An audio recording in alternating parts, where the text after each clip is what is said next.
Sebuah video memperlihatkan aksi mahasiswa tengah melakukan aksi demonstrasi. Mereka membuat lingkaran di tengah jalan.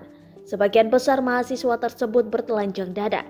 Terlihat ada pula mahasiswa yang sedang berorasi di tengah-tengah lingkaran, diiringi teriakan yel-yel. Lalu datang mobil ambulans dengan sirine yang terus berbunyi. Tak kunjung berdiri, mereka tetap duduk membentuk lingkaran. Hingga seorang ibu keluar dari mobil ambulans dan meminta jalan pada mahasiswa. Namun disambut dengan yel-yel teriakan.